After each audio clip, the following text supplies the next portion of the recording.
네, 오늘은 제가 정말 좋아하는 뮤지션이자 오랜 동료이기도 하고 현재는 영화 음악 감독으로 정말 왕성하게 활동을 하고 계신 영화 음악 감독이자 또 음악 프로듀서 캐스커의 이준호님과 함께 셀리스트 두 번째 시간을 가져보도록 하겠습니다.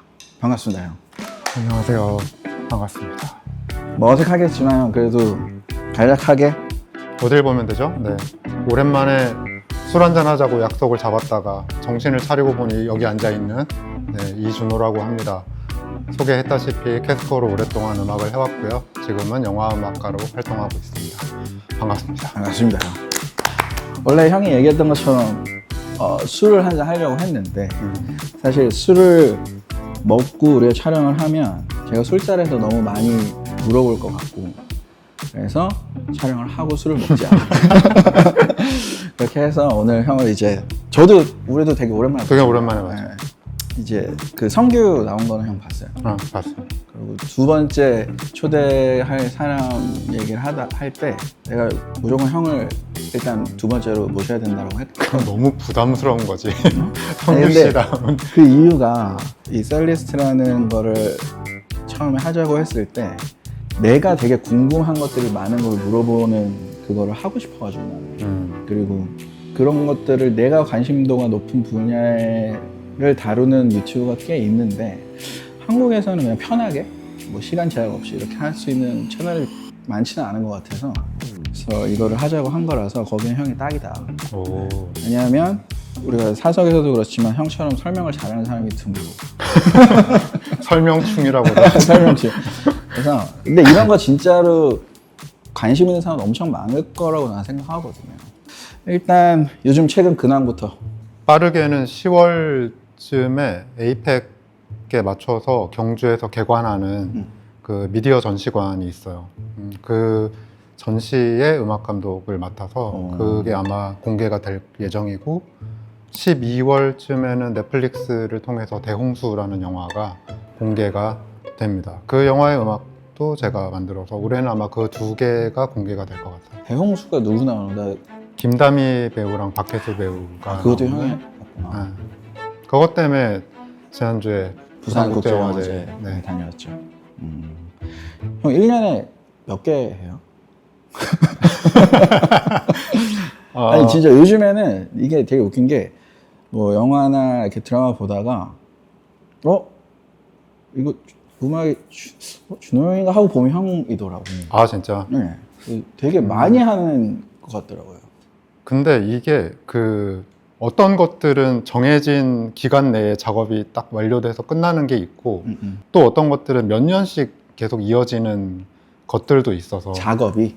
예를 들면 뭐 편성이 안 잡힌다거나 뭐 특히 코로나 때는 개봉 영화가 거의 없었기 때문에 그때 소위 이제 수납되어 있는 영화들도 꽤 있었고 그래서 이제 한꺼번에 몰려서 공개되는 경우도 있고 근데 작업은 어쨌건 계속 꾸준히 하고 있는데 가장 많을 때는 1년 평균으로 한 4개에서 5개 정도가 물려있던 경우가 작년이구나. 그러면은 그 영화들은 그 해 작업을 하면 그 해에 다 나오는 건 아니죠? 당연하지. 아직도 지금 하고 있는 것 중에 공개가 안 된 게 2개 정도 있으니까. 형 작업 끝난 것들 중에? 끝난 것들 중에. 아 진짜? 그러면은 거의 한 작품 끝나면은 조금 쉬었다가 또 한 작품 하고 약간 이런 그게 가장 이상적이라고 생각하고 있는데 보통 물려있는 경우가 더 진짜? 많아서 교집합들이 그래서 되게 다른 장르의 이야기들을 작업하고 있을 때 좀 약간 뇌정지가 오는 순간들이 있어요. 자아 분열해야 되는 거. 스릴러와 슬픈 드라마를 같이 하고 있다거나 이럴 때 조금. 난 그래서 이걸 질문하려고 했는데 딱 이 얘기가 나와서 다행이에요. 그러면은 일단 영화 음악부터 얘기를 하면 영화 음악 작업을 할 때는 프로세스가 어떻게 돼요? 그러면은 뭐 시놉을 보고 영상이 나오기 전에 작업을 하는 거예요? 아니면은 영상이 어느 정도 뭐 가편 정도가 나왔을 때 작업을 하는 거예요? 음악 감독 따라 다 스타일이 다를 거라고 생각하는데 형의 스타일. 네, 일단 나의 경우를 예로 들어보자면 우선 계약을 해야겠지. 그렇죠. 중요하죠. 조건이 맞아야 할 테고 일정이 맞아야 할 테고. 그래서 시나리오를 보고 처음에는 어떤 스타일의 음악을 만들어야 할지를 감독하고 좀 얘기를 많이 하는 편이야. 일단은 감독의 머릿속에 어떤 비전이 들어있고, 그리고 왜 나를 선택했는지, 내가 이 작품에서 할 수 있는 역할이 뭔지를 우선은 만들어야지. 뭐 잘 알겠지만 사실 음악을 만드는 과정 자체는 이제는 나는 그렇게 시간이 오래 걸리는 일이라고 생각하지 않는데, 무엇을 만들지에 결정을. 엄청난 시간이 걸리는 것 같아서 그래서 첫 편집본이 나오기 전까지는 계속 그거를 고민하는 것 같아요. 그러니까 예를 들면 뭐를 쓸 것인가부터, 뭐 그림을 그린다면 이번 그림이 유화가 될 건지 아크릴이 될 건지 수채화가 될 건지 그걸 고르는 시간이 꽤 걸리고, 그 다음에 본격적인 작곡 자체는 편집본 1차 편집본이 나오면 그때부터 구상을 하는 편인데, 그것도 감독에 따라 어떤 감독은 신혼만 던져놓고 이 신혼에 나오는 여주인공의 캐릭터를 그린 음악을 하나 보내달라 이러는 사람도 있었으니까. 근데 그거는 근데 사실 내가 생각하는 그 주인공이라고 한다면 그 주인공이 느끼는 감정과 이게 나중에 영상으로 표현되어지는 연출이 다 이루어지고 난 다음에 표현되어지는 감정이 다를 수도 있잖아요. 그럼 그건 상상을 하면서. 그래서 예전에는 편집본이 나오기 전에 음악을 만드는 경우가 많았는데 지금 얘기하는 데도 정확하게 시나리오에서 내가 그렸던 그림과 실제로 나오는 영화의 그 편집본의 그림은 아주 다를 수 있다. 수 있지. 그러면 그 전까지 만들었던 음악들이 완전히 다 무용지물이 되는 경우가 많아서 그래서 지금 같은 작업 방식을 택하게 된 게 아닌가. 이렇게 진지하게 나 웃기려고 왔는데 김종환의 치부 이런 거 얘기하려고 하는데 너무 전문적인 얘기를 하시네. 아니 이게 내가 얘기했잖아. 내가 궁금해서 하는 거야. 아, 오케이. 내가 궁금해서 지금 이걸 하고 있는 거기 때문에. 왜냐면 이 채널이 저희에게 되게 화제의 채널이었거든요. 지인들에게. 몇 달 전에 제가 동균이를 만나서 있는데 그때 딱 첫 마디가 되게 오랜만에 만났거든. 근데 딱 첫 마디가 형 종환이 유튜브 봤어요? 그래서 봤지. 야 진짜 오래 살다 보니 김종환이 유튜브 하는 걸 다 본다. 이러고 모노트리 현이도 갑자기 형 종환이 형 유튜브 봤어요? 나 현이 생각도 했었어. 나중에 현이 꼭 나왔으면 좋겠다. K-팝의 세계. 뭐 이런 거? 그리고 K-팝이지만 사실 뭐 음악 얘기도 음악 얘기지만 그 프로세스 뒤에 어떤 뭐 여러 가지 이야기들이 있잖아. 그런 것도 재밌겠다. 나는 그런 얘기 그래서 현이 생각도 했었고. 현이도 얘기 잘하니까 잘 언젠가 지내죠? 또 기회가 되면. 현이는. 지금 아주 바쁘게 잘 지내지. 오케이. 다시 영화로 돌아가서 그러면은 거의 요즘 작업 스타일은 가편집본 일단 그러니까 컷 편집본인 건가요? 그러면 이게? 가편집본이 뭐를 기준으로 하냐에 따라서 다른데 영화 같은 경우는 현장 편집본이라는 게 있어서 예를 들어 그날 촬영을 하면 촬영과 동시에 옆에서 이제 그 찍은 거를 콘티대로 이어붙이는 작업을 하는 스텝이 따로 있어요. 현장 편집 기사가. 그러면 그거를 어느 정도 그게 축적이 되면 이제 포스트들한테 보내죠. 이렇게 찍었다 이런 식으로. 그럼 그걸 보면 대충 알 수 있지만 그걸로 음악을 만들 수는 없어. 왜냐하면 이게 어떤 속도감으로 최종 결과물이 될지는 현장 편집본을 봐서는 절대 알 수 없으니까. 그래서 1차 편집본을 일단 가편집이라고 봐야겠지만 편집은 요새 거의 뭐 버전이 10몇 개까지 나오는 경우들도 흔하게 있어서. 그러면은 형 음악 쪽이 수정이 많겠네. 그 김종환 채널 예전 에피소드 중에 영화 음악에 관한 얘기한 거 있었는데 그 종환 씨가 영화 음악 감독을 해볼 생각이 없나라는 얘기를 했을 때 자 지인 중에 영화 음악 하는 분들이 좀 계신데 너무 힘들다고. 형이 옛날에 이제 그게 기억이 난 거야. 이게 내가 했던 얘기다. 내가 예전에 정말 징징거렸을 때가 있었거든. 근데 지금 뭐 그 얘기는 조금 이따 기회가 되면 하겠지만 수정에 대해서 조금 그 대하는 마인드가 그때 우리가 얘기했을 때랑 지금은 좀 많이 다른 것 같긴 해. 그때는 사실 조금 오래 전이라 형이 지금만큼 영화 음악을 많이 할 때는 아니었잖아요. 그죠? 그래서 앨범 아티스트로서의 에고가 좀 더 셌던 것 같아요. 맞아요. 아니 내가 만든 음악을 니들이 뭔데 약간 이런 마음도 있었고 음악이라는 게 철저하게 박자와 그리드에 맞춰서 템포에 맞춰서 구성이 되는, 예를 들면 어느 정도 수학 같은 것인데 그렇죠, 그렇죠. 그거를 막 이렇게 쪼개고 그림에 억지로 구겨 넣어야 되는 것을 납득하지 못했던 것 같아요. 근데 요즘에는 그러면은 요즘에 가장 그거를 큰 수월하게 할 수 있는 방법을 형이 터득을 한 거예요. 터득이라기보다는 좀 생각을 바꿨다고 해야 되나? 그러니까 왜 음악이 반드시 템포와 박자 안에 구속되어 있어야 할까? 로 아예 생각이 좀 바뀐 것 같아요. 그게 좀 거창하게 얘기하면 더 되게 깊은 얘기가 될 수도 있지만, 그런 거 좋습니다. 아 그래? 그러니까 뭐 종환이 잘 알겠지만 캐스커 초반에는 좀 더 리듬이 확실하게 있고 그런 소위 얘기하는 일렉트로니카 베이스의 음악들을 많이 하다가 최근에는 그 리듬을 찍어본 게 언젠지 싶을 정도로 진짜? 드럼을 많이 안 쓰거든. 그러니까 좀 더 앰비언트나 현대음악적인 어프로치들을 쓰게 된 이유가 그게 좀 큰 것 같아요. 영화를 하면서 내가 이제 컴퓨터로 만든 시퀀서 안에서 딱 정해진 템포와 정해진 마디에서 4분의 4로 가야지, 이런 데서 이제는 굳이 이럴 필요가 있나?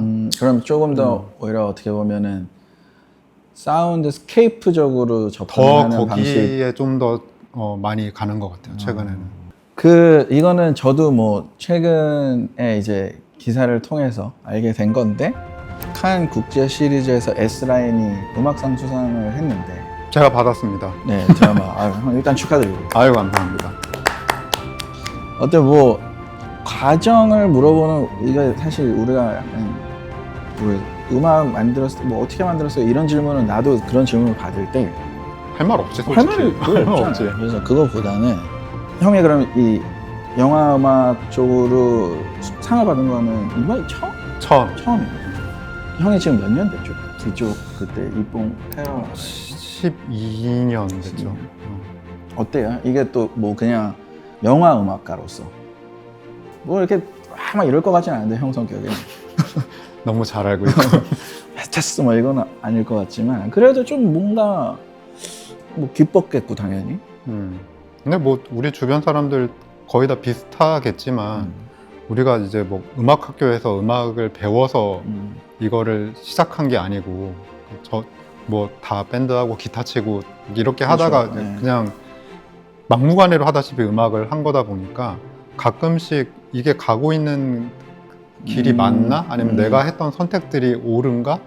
이게 그러니까 작품이 끝나서 개봉을 하고 나서도 되게 헷갈릴 때가 많아요. 이건 지금 내가 맞게 한 걸까?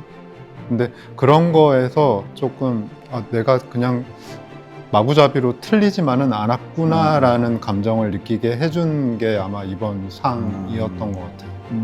그리고 얘기한 대로 별로 상복이 없는 편이고 그거에 크게 신경도 쓰지 않았었는데, 어쨌건 이 경쟁 부문에 전 세계에서 8편이 경쟁 부문에 출품되는 영화제인데 그 중에 이제 음악상을 한국에서 처음으로 됐다고 해서 물론 저는 안 갔어요. 배우하고 감독들만 칸에 가고. 왜 안 가요?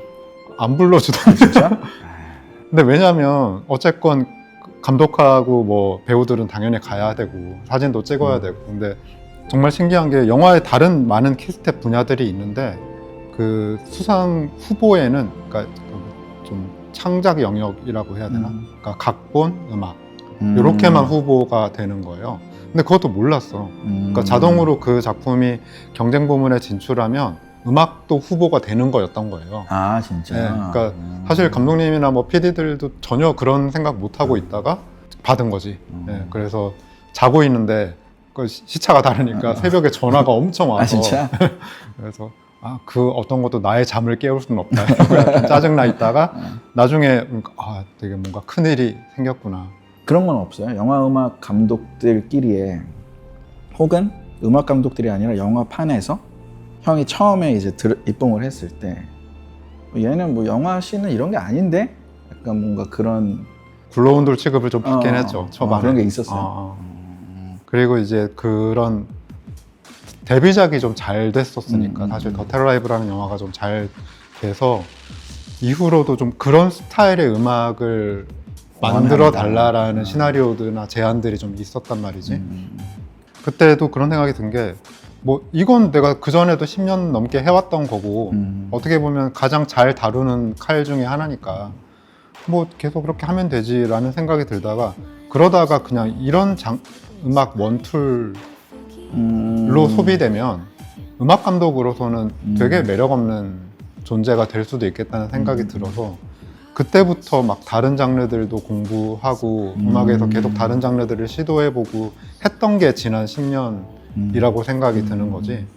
그래서 지금은 그래 좀 뭐 이것저것 그러니까 특별하게 나에게 어떤 장르를 바라고 컨택하는 경우보다는 그냥 요때 시간 되는 음악 감독 그 중에 하나로 네, 되는 것 같아요. 그러니까 진짜 그런 사실 어쨌든 어떤 분야든 같은 음악 분야이긴 해도 어떻게 보면 전혀 다른 분야라서 그런데 가서 답이 없는 거기 때문에 내가 진짜 맞게 가고 있는 건가? 내가 혹은 결과물이 좋아도 다 잘하고 있어라고 해도 마음속 한구석에는 맞게 가고 있는 건가라는 생각이 들 수 있을 것 같은데. 그렇지. 그러니까 뭐 사실 어쨌건 10년 넘게 꾸준히 나를 찾는 분들이 회사가 있고 이 일을 계속 하고 있다는 것만으로도 사실 어느 정도의 인정이라고 할 수 있지만 나 혼자 하는 일이 아니고 영화라는 것 자체가 진짜 사회 하나가 만들어져서 겨우 한 편 만드는 그런 식의 공정이다 보니까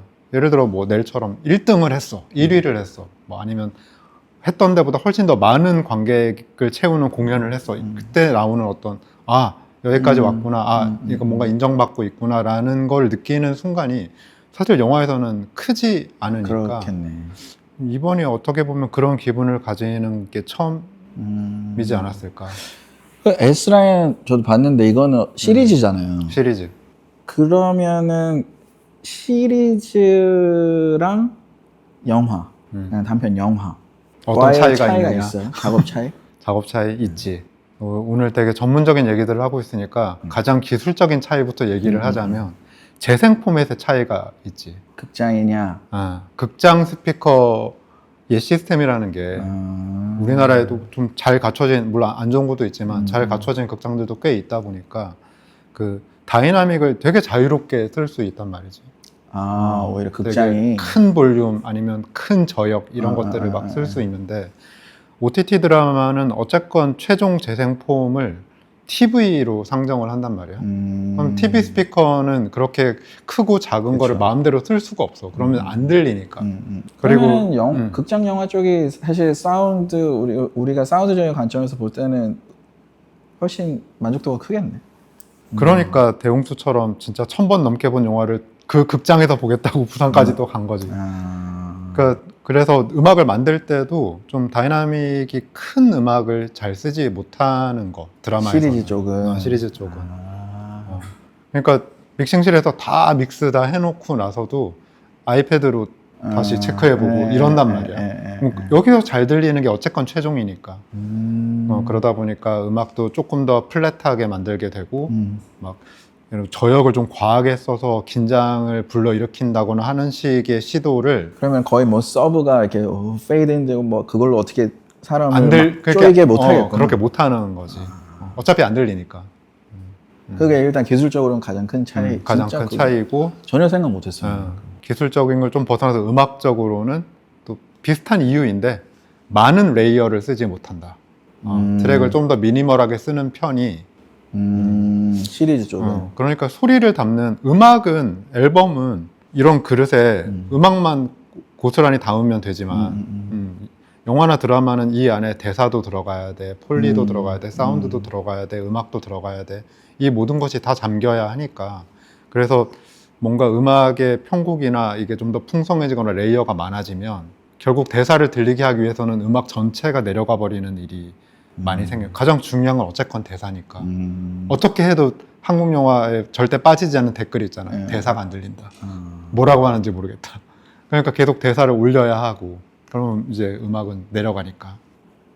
뭐 우리 그냥 영화 음악이 아니라 그냥 일반적으로 뭐 대중음악 우리가 생각했을 때는 그러면은 약간 다른 악기 레이어나 밀도가 너무 높아지면 보컬이 잘 안 들리기 시작하는 그런 거지. 그런 걸 신경 써야 되는 거구나. 써야 되니까.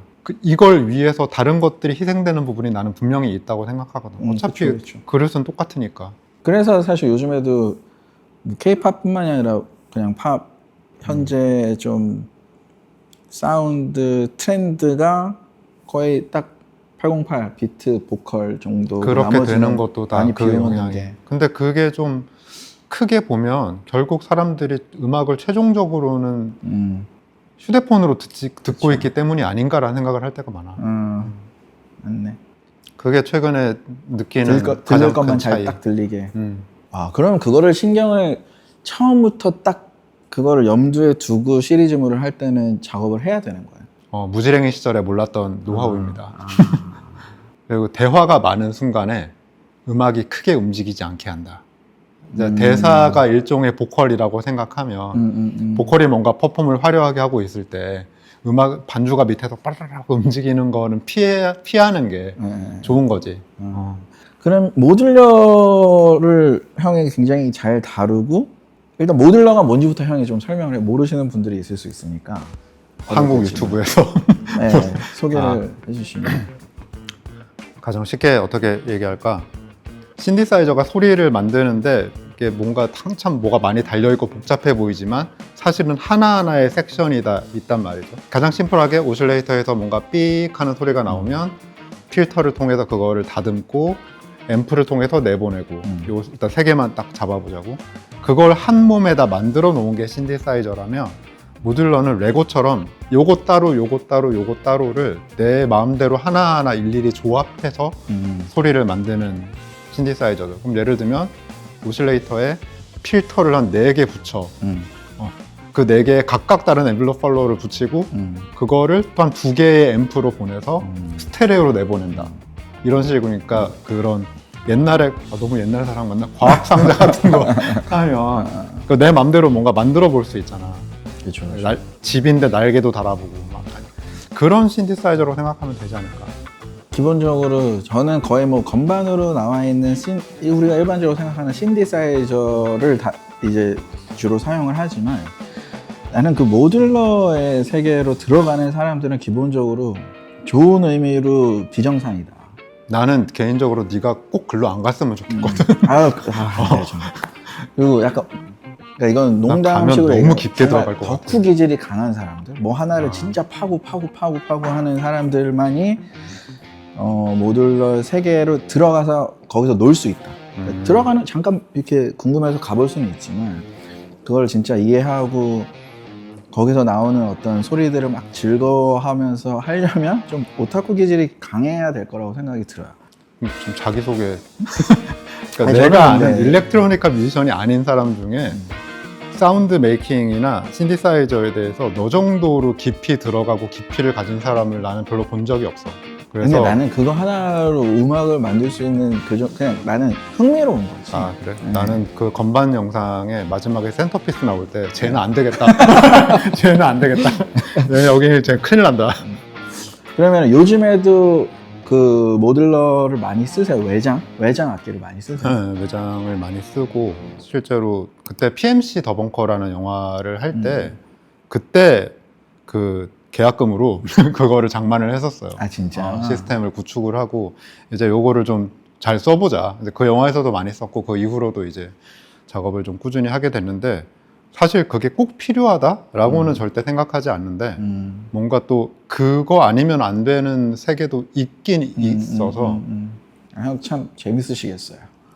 밖에 나갈 일은 점점 없어지고 친구들의 연락은 점점 줄어들고 나는 아직도 약간 아까도 잠깐 얘기했지만 이렇게 요즘에는 진짜 술 먹는 횟수가 현저히 줄었고 그 사람을 거의 만나는 일이 진짜 예전에 비하면은 진짜 한 5%도 안 되는 것 같아. 예전에 다들 비해서. 줄었지. 근데 사실 음악이 제일 나는 재밌더라고. 음악이 만들 때가 제일 재밌고 그러다가 아주 가끔 친구들 만났을 때가 괜찮지.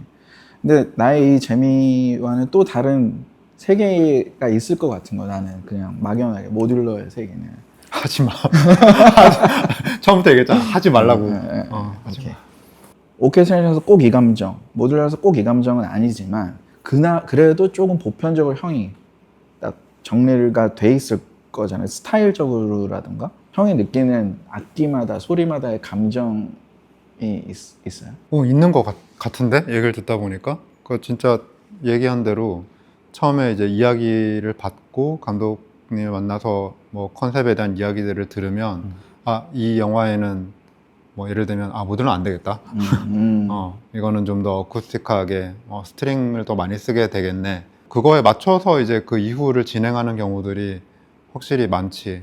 예를 들면 임순애 감독님하고 2편 정도 영화를 함께 했었는데 리틀 포레스트 시나리오를 받았을 때 좀 귀여운 소리가 나는 신디사이저가 있으면 좋겠다라는 생각이 들어서 무턱대고 이제 일본에 가서 구글맵에 시부야 부근에 이거 신디사이저 샵들을 다 체크해 놓고 가서 이틀 동안 다 돌아다녔어. 그러니까 웬만한 건 우리나라에서 다 구할 수 있는데 그렇죠.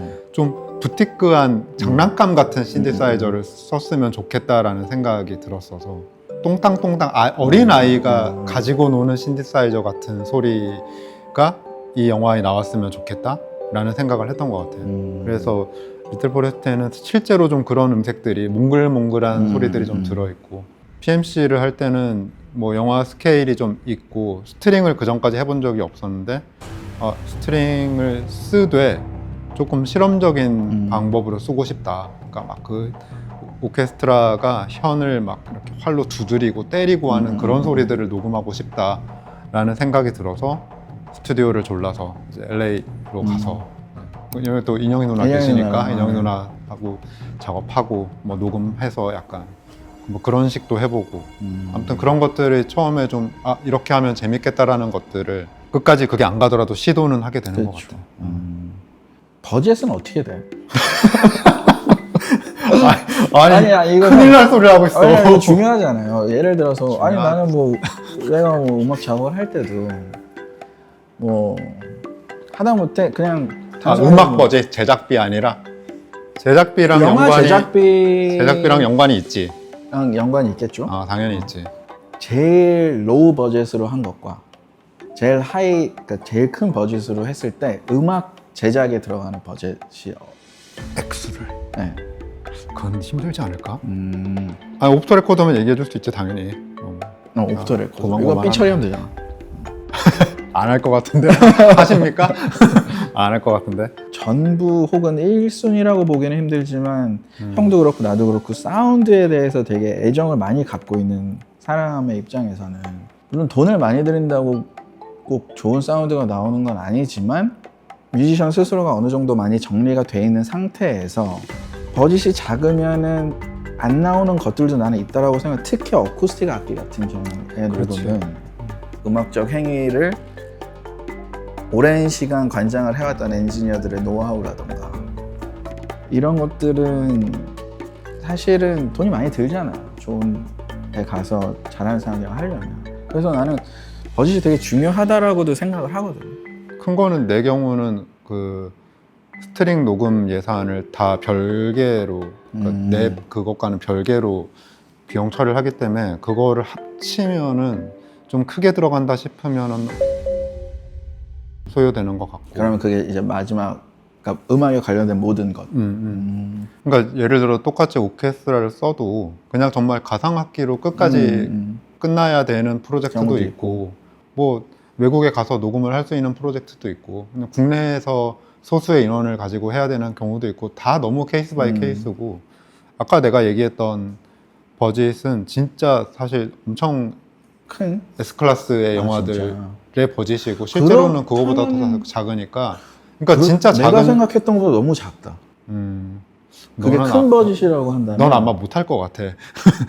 왜냐하면 어떤 경우에는 그 기성곡을 사서 쓰는 경우들이 있으니까 그 비용이 그 해당 음악 감독 페이보다 더 많이 드는 경우도 있어. 그럼에도 불구하고 또 이 일을 하고 싶어 하는 사람들은 있으니까 그래서 조금 정체돼 있는 게 아닌가라는 생각도 들고. 요즘에는 어떻게 작업을 완전히 그냥 혼자 다 하는 거예요? 아니면 좀 어느 정도 팀을 꾸려서 하고 있어요? 기본적인 정책은 뭐 개인적인 정책이지만 영화는 혼자서 다 작곡을 하려고 하고 시리즈는 이제 정말 현실적으로 너무나 힘들기 때문에 그런 경우에는 이제 보조 작곡가 스태프분이 이제 그 친구는 이제 다른 작품에서는 현편곡만 하기도 하고 아니면 이제 공동 작곡 같이 작곡하기도 하고 그런 스텝이 한 명 있어서 둘이서 작업합니다. 그럼 맥스 2명인 거야 영화는? 근데 뭐 상황에 따라 좀 늘어날 필요도 있겠지만 여러 스텝들을 데리고 너무 음악을 많은 프로젝트를 하는 게 난 그렇게 매력적으로 느껴지지 않아서 그러니까 좀 더 내가 그 작품 안에 들어가 있으면 좋겠어.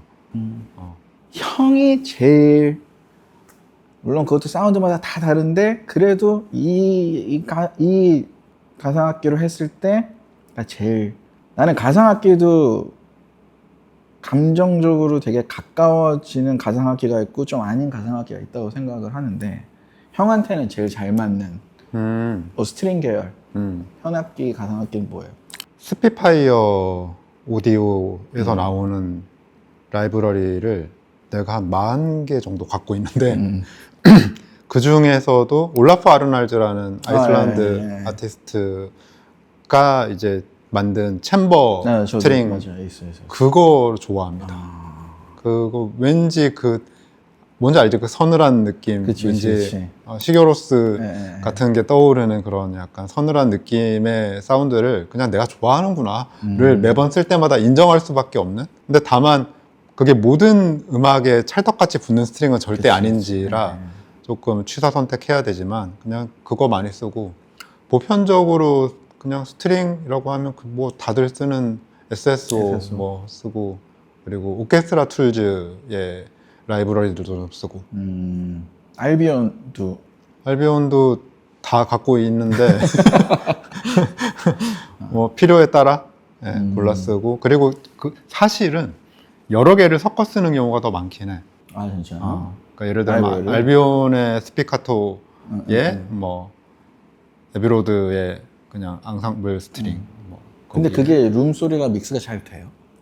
질감이나 이런 것들이? 아니면 오히려 그 차이를 더 잘 사용을 그 차이를 쓰는 경우도 있고 애초에 룸 마이크를 최소화한 다음에 그냥 리버브로 이제 합치는 경우도 있고 이런 얘기도 합니까? 나는 이게 궁금해서 제일 궁금해 이런 것들이. 아니 보는 분들이 왜냐면 나는 그러니까 우리 이제 뭐 조회수 팬분들은 나만 걱정해 지금? 괜찮습니다. 이런 게 있어야 된다고. 이런 거를 사실 나는 마음 같아서는 이런 거 한 4시간은 해야 된다고 생각을 해.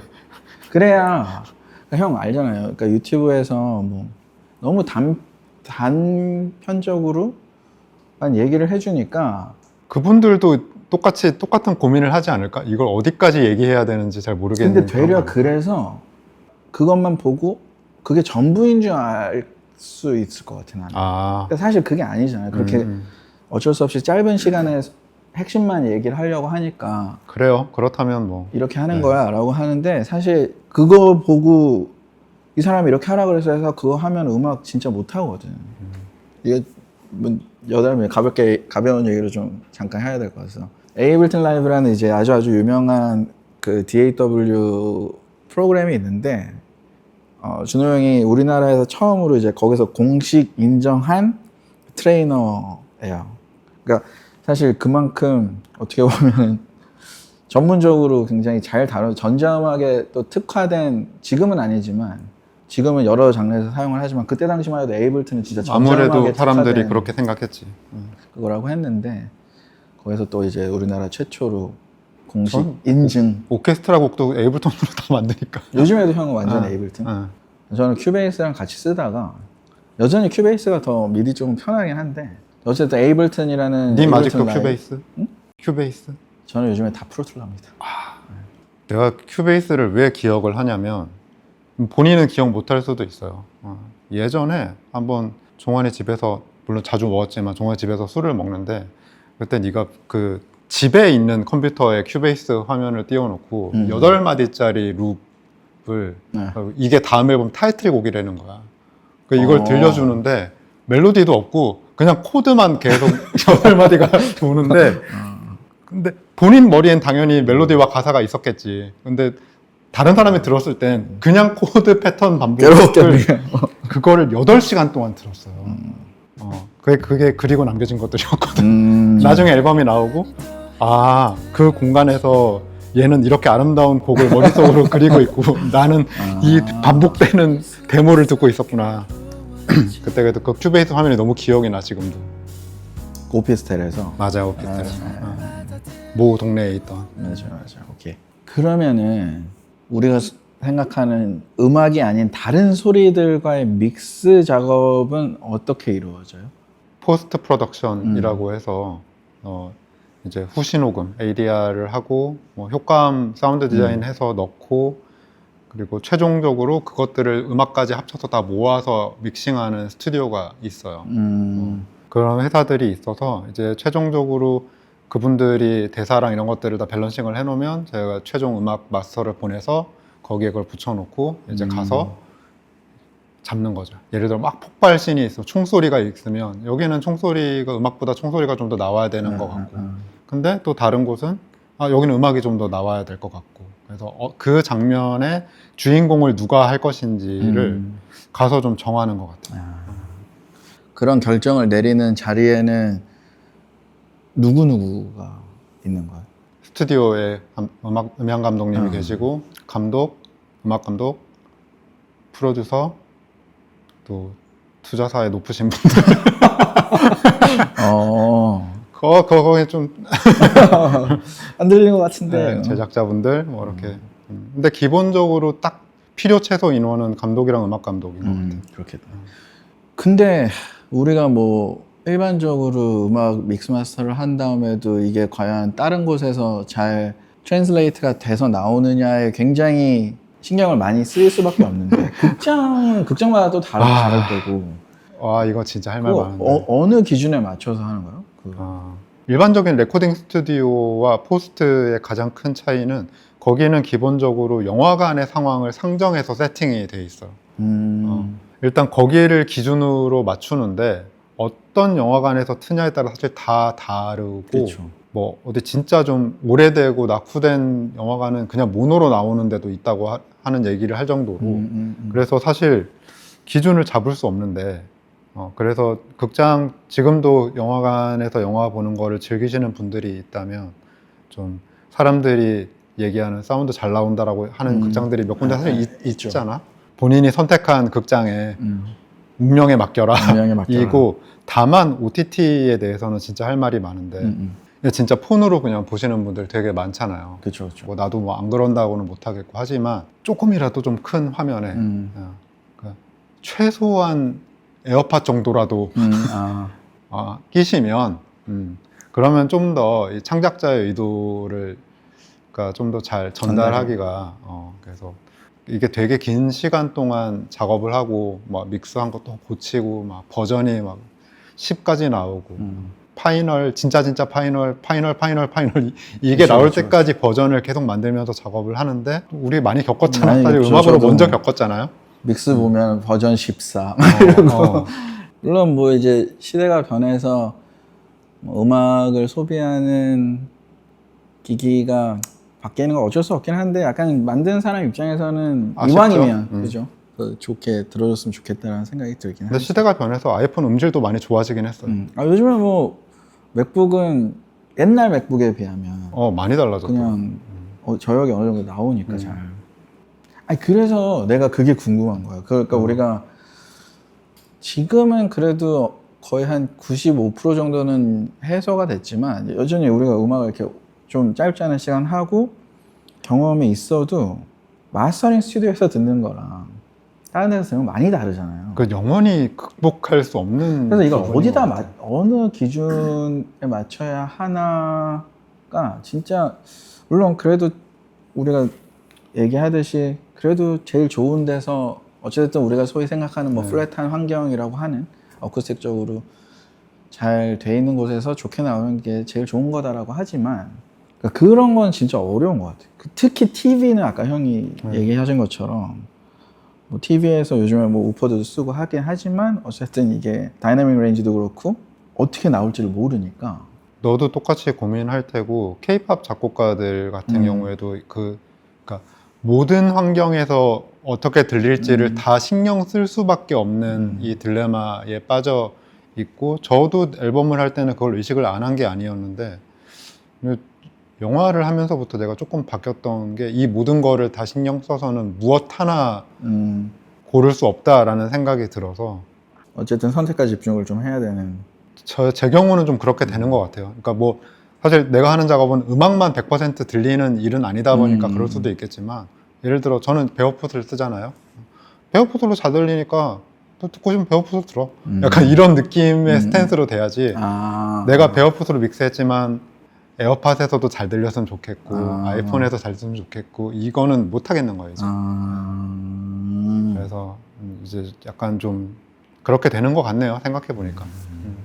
그러면은 형이 이제 뭔가 예전에 캐스커에서 형의 음악을 할 때와 지금 또 영화 작곡가로서 이 형의 음악을 할 때가 차이가 분명히 이제 얘기를 들어보면 여러 가지 면에서 방식도 그렇고 접근하는 방식 이런 게 차이가 있는데, 이 영화 쪽 음악을 이제 형이 경험이 이제 벌써 이미 시간이 오래 지나서 많아졌잖아요. 그러면은 이게 다시 형이 뭔가 대중음악, 소위 말하는 예전에 뭐 캐스커라든가 얼마 전에 형이 뭐 윤상 형이랑 같이 한 그런 작업들을 할 때 영향을 끼치는 부분이 있어요?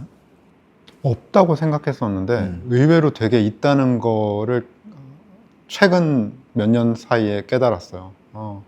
그게 오히려 초반에 영화 일을 할 때는 의도적으로 캐스커 할 때 쓰는 툴이랑 영화 음악 할 때 쓰는 툴을 완전히 분리했었어요. 소리를, 음색을 골라서 그냥 쓸 수 있는 것들 있잖아요. 그런 종류의 것들을 전혀 쓰지 않았어요. 일단 이닛에서 시작한다? 그냥 이닛에서 시작하는 거지. 예. 그걸 재밌어 했었고 그러다 보니까 이제 캐스커 악기들, 그다음에 영화 음악 악기들이 딱 이렇게 분리돼 있는 거예요. 하드웨어로나 소프트로나 다. 근데 나중에 시간이 좀 지나면서 이게 뭐 하는 짓인가 싶은 거예요. 이게 무슨 의미가 있지? 그래서 그 경계를 스스로 조금씩 허물면서 지금은 다 그런 거 무관하게 그걸 다 반영해서 어쨌건 좋은, 내가 생각하는 좋은 무언가를 만들 수 있다면 뭘로 해도 상관없다. 오히려 뭐 형이 다른 뮤지션들이 봤을 때는 부러운 입장이지. 사실 내가 사용할 수 있는 재료들이 엄청 많은 거잖아.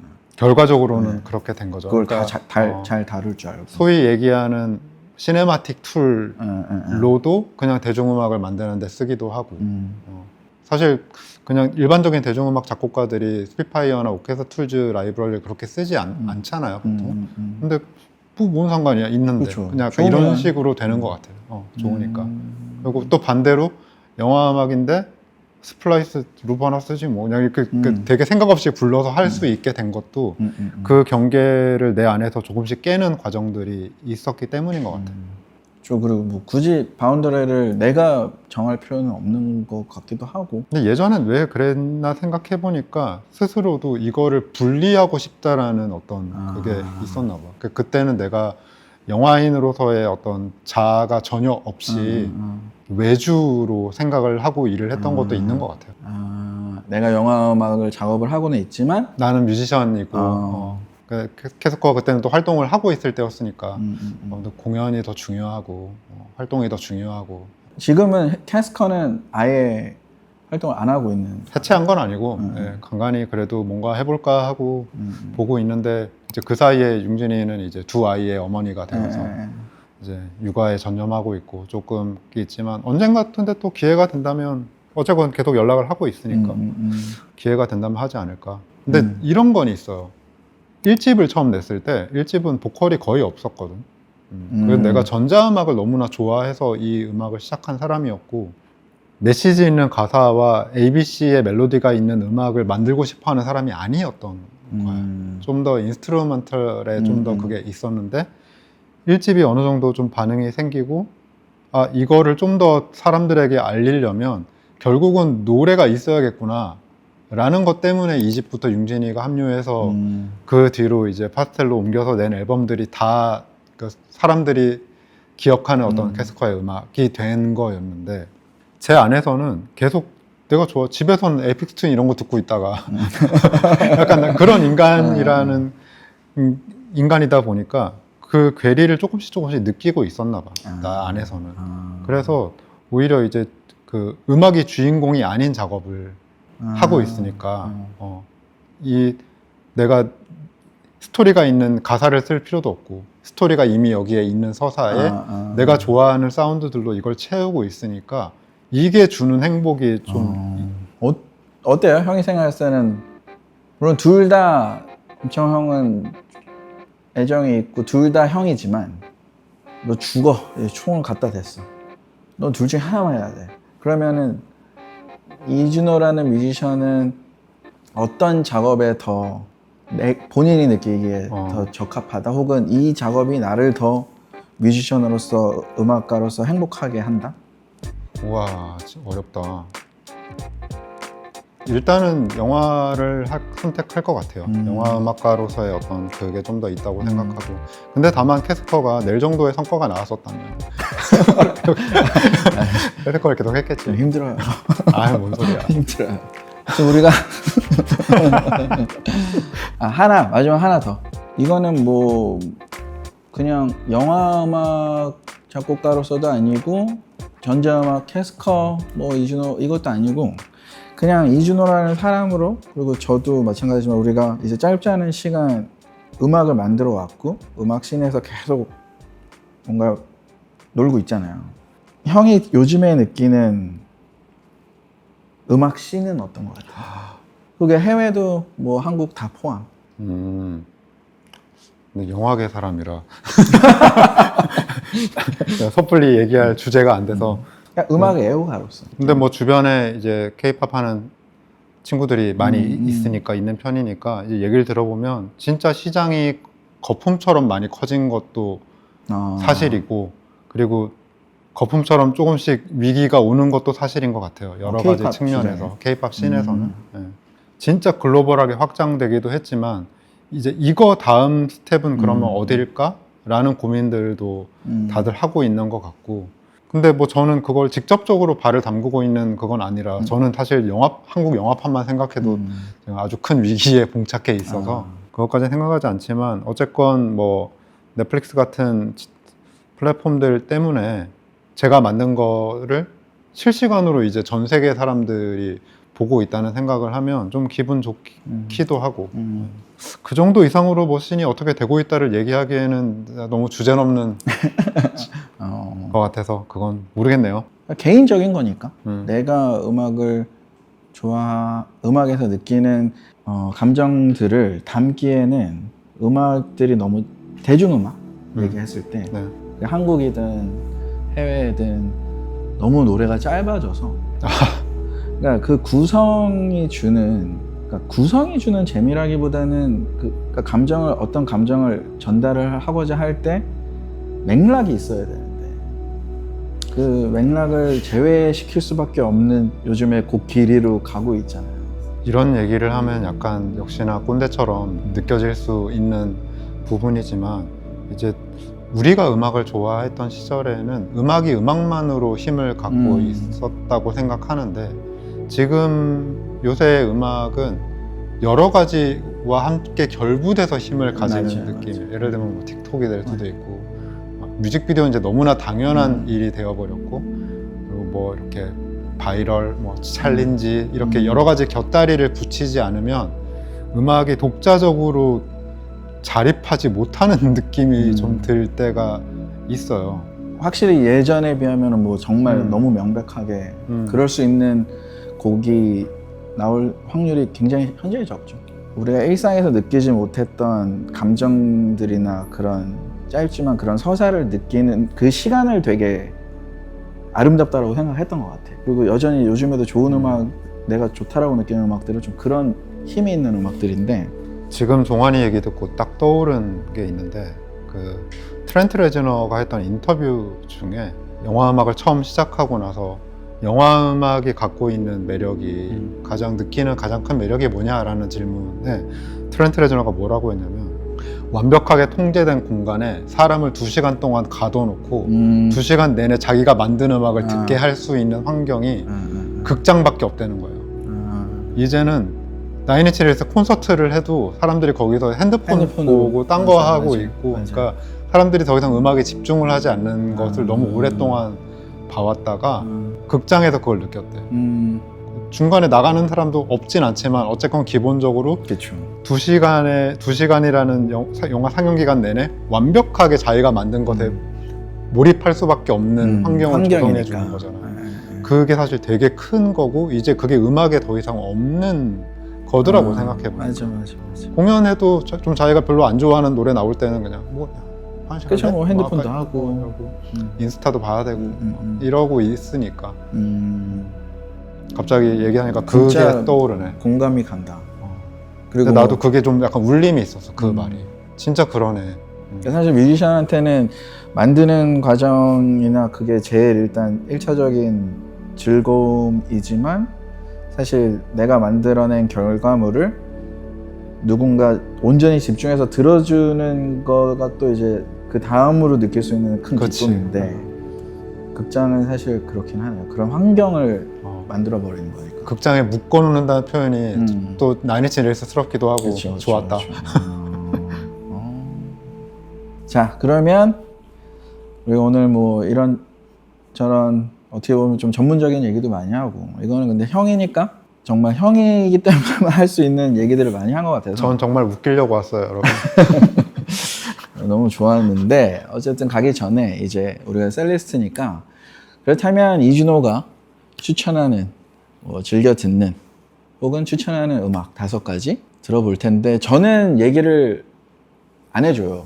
내가 형이 어떤 음악을 골랐다 이런 얘기를 안 해줘서 일단 같이 한번 들어보면서 그 음악들에 대해서 또 짧게 얘기를 일단 리스트에 대한 소개를 좀 하자면 저를 부른 이유가 있을 것 같아서 앨범 아티스트임과 동시에 영화음악 감독이기도 한 사람들의 음악만 5곡을 골랐어요. 또 컨셉이 형이 딱 컨셉을 잡았구나. 원래는 낼 걸로 꽉 채우려다가 황교 씨가 했길래 알지. 보시죠.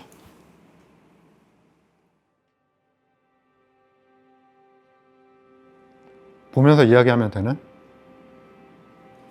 그냥 뭐 자연스럽게 첫 곡은 요한 요한손의 오디엣 아모라는 곡이고 요한 요한손은 뭐 많은 분들이 아시다시피 시카리오와 어라이벌의 음악 감독이었고 드니 빌레브랑 오랫동안 작업을 했던 음악가이고 몇 해 전에 돌아가셨죠. 지금은 그렇죠. 고인이 된 인물이고 이거는 영화 음악은 아니고 본인의 대표곡 중에 한 곡인데 제가 개인적으로 되게 좋아하는 곡이고 오디엣 아모가 라틴어로 미워하고 사랑한다 라는 뜻을 갖고 있고 지금 저 노래가 보컬이 아니라 테이블 재생해서 진짜 나오고 있는데 그 가사가 좀 예전 어떤 시곡에 나오는 대사라고 들었는데 역시 라틴어로 나는 미워하고 사랑한다 왜냐고 묻는다면 나 역시 알 수 없어 슬플 뿐이다 이것만 반복되는 가사인데 뭔가 되게 정서적으로 좀 울림을 주는 음악이어서 되게 좋아합니다.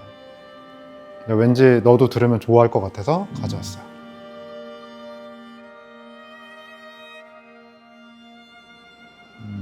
그리고 나는 작곡가들이 공연에서 자기 곡을 연주할 때 요한 요한손처럼 별거 안 하는 게 옛날부터 그렇게 지금 멋있더라고. 저 테이프 돌리고 있는 그 사람이 요한 요한손인데 예전에 매시브 어택 공연을 TV에서 BBC에서 하는 걸 봤었는데 앞에서 밴드가 다 공연하고 있는데 매시브 어택 멤버들이 맞은편 객석에 앉아서 이렇게 보는 나는 그게 어린 마음에 그렇게 멋있더라고. 개간지네. 그래서 나도 저러고 싶다라는 생각을 했던 것 같아. 그러니까 스튜디오 뮤지션의 그때부터 되게 매력을 느꼈던 것 같아.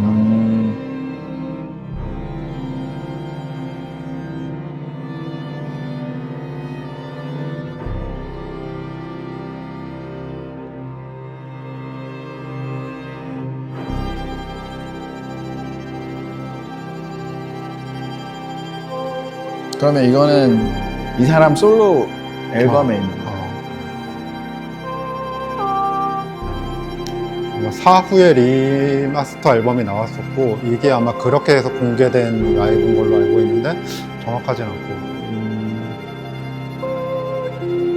저렇게 퀸텟 같은 소편성이 오히려 가상악기가 힘든 것 같아요. 저건 악기 하나하나의 질감들이 다 그쵸, 드러나야 그쵸. 되니까 오히려 저런 편곡이 악기가 리얼이 필요하고 라지 스케일 라지 스케일은 오히려 좀 비벼지는 뭉개는 오케이. 다음 것도 한번 들어볼까 그러면?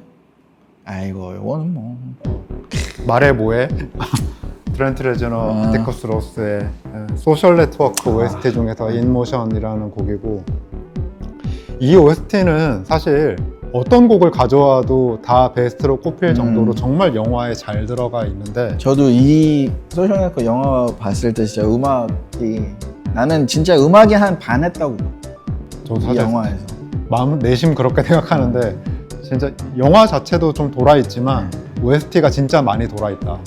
그리고 이게 좋은 이유는 그 뒤로 트렌트 레저너 이 조합으로 했던 다른 훌륭한 영화들이 많지만 처음 만든, 그죠.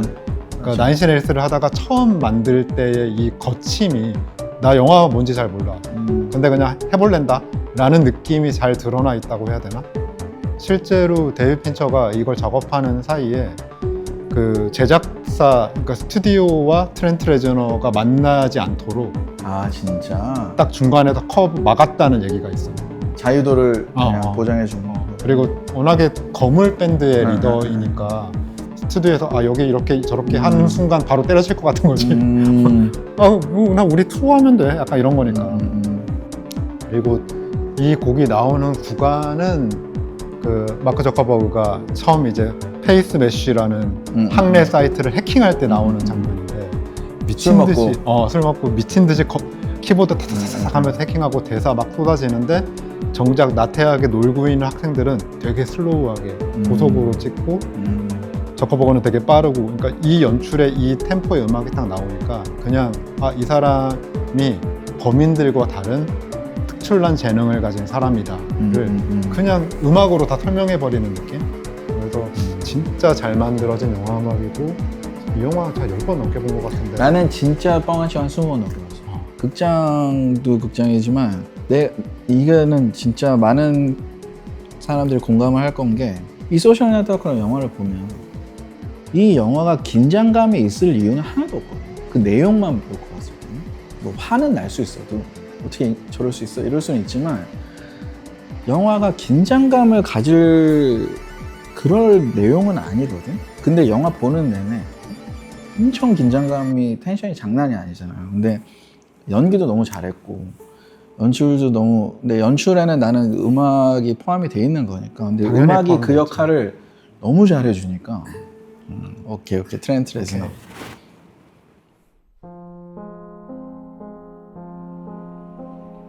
이건 토니 타키타니라는 영화에 이게 내 기억에는 1시간이 채 안 되는 영화인데, 영화 OST 중에서 사카모토 류이치의 솔리튜드, 고도쿠라는 곡이고, 물론 사카모토 류이치는 돌아가시기 전에 정말 많은 훌륭한 음악들, 영화 음악들을 남겼지만 5분짜리 영화 한 곡으로 한 영화 한 편을 완벽하게 설명시키는 곡이라고는 생각하거든. 근데 이 영화 안 보신 분들도 좀 있을 것 같은데, 원래 무라카미 하루키의 단편 소설을 영화화한 거고, 그 지독하게 외로운 사람의 이야기. 나는 이 책을 내가 영화 본 것 같다. 이거 봤을 거야 아마. 오래 전이죠. 꽤 오래전. 그죠. 꽤 오래전이고, 그 아무튼 그 40 넘어까지 계속 혼자 살고 있던 주인공이 어떤 여자를 만나서 고백을 할 때 하는 얘기 중에 그런 말이 있어요. 나는 원래 어릴 때부터 항상 고독하게 자랐기 때문에 고독이 뭔지 모르고 살았는데, 당신을 만난 순간 내가 고독했다는 사실을 깨달았다라고 얘기하거든. 그때 그 이야기와 장면과 색감들과 저 음악을 떠올리면 그냥 다시 한번 영화 한 편을 통째로 다 보는 기분이 든다고 해야 되나? 그래서 좋아하는 곡입니다. 어떻게 보면은 유이시 사카모토도 사실 이제 많은 사람들이 후반부에 유이치 사카모토의 음악이 워낙 강렬하게 이미지가 있으니까 그렇지만, 전자음악을 YMO 시절부터 원래 전자음악 그러니까. 뮤지션이었고, 그냥 현존하는, 지금 안 계시지만 어쨌건 우리 세대의 위대한 작곡가들 중에서 이분처럼 다양한 장르를 그렇죠. 했던 사람은 없고, 뭐 아까 잠깐 내일 얘기할 때도 했지만 결국 어떤 붓을 사용을 해도 사카모토 류이치의 음악은 늘 사카모토 류이치였다. 이분이 전자음악을 하건 교향곡을 쓰건 피아노를 이렇게 피아노 하나만 연주를 하건 중요하지 않다. 이분에게는 류이치 그런 사카모토가. 느낌을 주는 음악이다. 다음 곡 팬텀 스레드. 네. 폴 토마스 앤더슨의 영화 팬텀 스레드의 메인 테마 팬텀 스레드 중에서 3악장이고 음악 감독은 조니 그린우드. 라디오헤드의 기타리스트인 조니 그린우드. 사실 폴 토마스 앤더슨하고 작업을 꽤 해왔고 하고 있고 조니 그린우드. 그리고 조니 그린우드가 워낙에 슈퍼밴드의 기타리스트이기 때문에 사람들이 잘 모르는데 현대음악 작곡가이자 영화음악가로서 엄청나게 입지가 높은 사람입니다. 당장 이렇게 고색창연한 오케스트랄 피스를 밴드 기타리스트가 쓴다는 걸 쉽게 상상할 수 없을 텐데 그쵸. 너무 우아하게 또 영화음악 들어오면 이런 것만 하는 게 아니라 되게 실험적인 음악들도 하고 개인적으로 내가 너무 좋아하는 원래 라디오헤드를 아주 좋아하기도 하지만 그 조니 그린우드의 솔로 그러니까 개별 프로젝트들을 보면서 아 진짜 라디오헤드는 엄청난 재능을 가진 5명의 아티스트가 모여있는 밴드가 맞다. 그렇죠. 좋습니다. 다음 곡은 그치? 아유 이건 아, 이건데 큰 설명은 필요하지 않지만 프로듀서인 저프 베로우가 알렉스 가랜드 감독의 영화의 음악을 계속 해왔었어요. 아 진짜? 엑스마키나나 뭐 더 데브스나 이 사람이? 몰랐지? 몰랐어요 저. 최근에 시빌워도 이 사람이 한 거야? 아 진짜? 무슨 솔스베리라는 사람이랑 둘이 이제 팀으로 트렌트 레저너처럼 이렇게 유닛으로 활동을 하는데 영화 음악을 하고 있고 근데 이 영상을 굳이 꼭 골라서 가져온 이유는 이 영상이 올라온 지 아직 5일이 안 됐어요. 요게 몇십 년 만에 갑자기 아무 예고 없이 다시 한 거야 포티세드가? 리유니언을 해서 이 곡을 라이브로 하는데 보는 순간 진짜 막 만감이 교차한다고 해야 되나? 그러네. 우리 세대 사람들은 다들 그렇겠지만 나를 죽이기도 하고 살리기도 했던 곡이라 그리고 20살 때 이 곡을 처음 들었을 때는 이걸 만들고 부르는 사람 이제 빨리 죽을 것 같아. 근데 아직 다 살아있어. 근데 이렇게 정정하게 살아있는 걸 보면서 약간 알 수 없는 희망을 갖기도 하고 원래 이런 삶에서 오래 사는 것 같아요. 그런 것 그러니까 어떤 딱 고비만 넘기면 님도 장수할 거야. 원래 계속 뭔가 표현하고 표출을 하니까. 그런가. 너무 정정해 보여서 되게 행복하고 팬으로서. 그러면 이게 리유니언이면 뭘 이제 투어 같은 걸 하나 아니면 앨범? 그건 아니고 아마 지금 몇몇 뮤지션들이 그 팔레스타인 사태에 대한 어떤 그걸로 하는 것 같아요. 아 그러네. 그래서 Together for Palestine이라고 돼 있구나.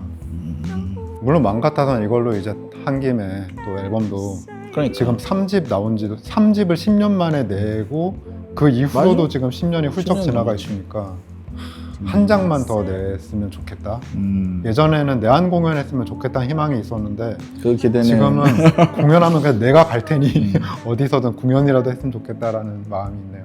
오케이, 그러면은 이렇게 5곡을 뽑아봤는데 내 생각에는 앞에를 다 안 본 사람들도 이 세일리스트 5곡을 보면 이 사람이 어떤 사람인지 대충 감이 올 것 같다라는 생각이. 라디오 같은 거 할 때 이제 선곡 해가면 이렇게 우울한 곡들을 가져가면 좀 싫어하잖아요. 분위기 라디오에서는 가라앉으니까. 아무래도 너무 그렇게 나오면 좀. 근데 왠지 근거 없는 믿음이랄까? 김종환 채널을 보는 사람들은 이걸 용서해 줄 것만 나는 되게 좋아. 왜냐하면 형이 또 영화랑 같이 소개를 해줬기 때문에 음악을 찾아 듣는 분들도 있을 것 같고 안 봤던 사람들은 영화도 찾아볼 것 같고 봤던 사람들도 나도 지금 소셜 네트워크는 그래도 비교적 최근에는 본 지가 한 2년 된 것 같거든. 형이랑 얘기하다 보니까 또 갑자기 막 보고 싶은 펌프가 올라와서 아주 적절한 셀리스트 초이스가 아니었나 다행입니다. 생각이 듭니다. 자, 오늘 아무튼 저는 뭐 일단 이거 끝나고 또 형한테 아주 오프 더 레코드로 물어보고 싶은 것도 많고 어쨌든 오늘 저는 이게 간략하게나마 뭐 이런저런 얘기를 해봤다고 생각을 해요. 그리고 내가 궁금했던 점들도 많이 배우고 아마 프로세스나 영화 음악을 만드는 사람의 생각? 이런 것들을 그나마 조금은 뎁스 있게 얘기를 나눠볼 수 있는 시간이 아니었나 라는 생각이 들어서 아무튼 저도 너무 오늘 형 나와주셔서 너무 감사드리고 아유. 맛있는 걸 먹으러 우리 가기 전에 마지막 배고프다. 인사만 형이 해주시면 돼요.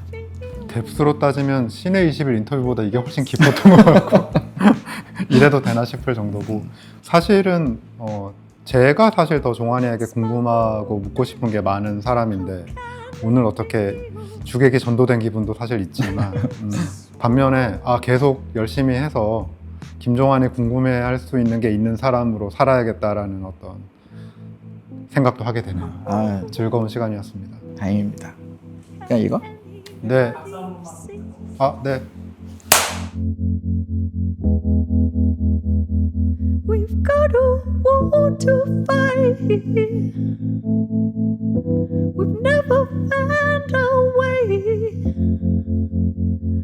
Regardless of what they say, how can it feel this wrong?